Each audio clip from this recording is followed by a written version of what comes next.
আমাদের এলাকার ছেলে খুবই ভালো, বাউকুটি বাজারে ব্যবসা করে, খুবই ভালো ছেলে। আমরা ন্যায্য বিচার চাই, এই ঘটনার মূল তদন্ত করেন। আমাদের চোখে জল পড়ে, কোন রাজনীতি ওনার ছেলে, খুবই ভালো ছেলে। আপনারা জিজ্ঞাসা সবার কাছে, হাজার হাজার লোক আছে। কালে বের হইছে, দুপুরে আর কি খাইতে আয় না, দুপুরে হোস্টেলে খায় আর রাত্রে বাড়ি যায়। এই রাত্রে এই 10টা-11টা বাজে গেছে, বাড়ি আয় না, ওর বাবাই গেছে বাউকুটি বাজারে গেছে। বাজারে যাইয়ে কয় যে 11টা বাজে মগসুদের বাড়ি যায় না, এই ঘটনা কি? তো ওই বাজারের সবে ওরে ফোন বন্ধ পায়,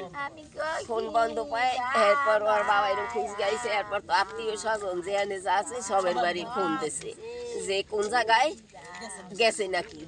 এত কোনো জায়গায় যায় না। আইস পরে তো বাবা রে ওই বাগানে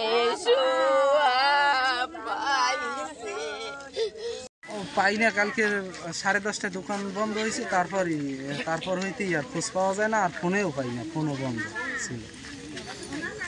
তারপরে এই সকালে এইখানে ওই মরা অবস্থায়, গলায় পোষ না কানে পোষ, এইখানে পিঠে পোষ দেওয়া অবস্থায় এইখানে ফেলানো পাওয়া গেল। না, এখানে আমরা সকালে খবর পেয়েছি যে এখানে একটি লাশ পড়ে রয়েছে।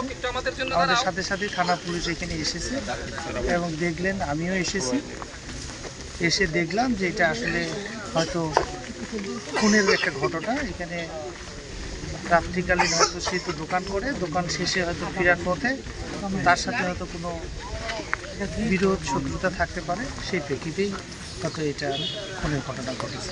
আমরা দেখতেছি এটা তদন্ত করে পুরোপুরি বিষয়টা জানাবো।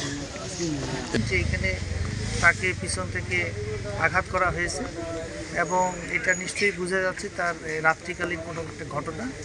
সে দোকান বন্ধ করে বাড়ি ফেরার পথে এই ঘটনাটা ঘটেছে। এটা একটি হত্যাকাণ্ড এবং আমরা এখনই সব কিছু বুঝতে পারবো না। আমাদের অন্যান্য ইনভেস্টিগেশন শুরু হয়ে গিয়েছে, তারপরে আমরা বলতে পারবো যে এটা কী ঘটনা।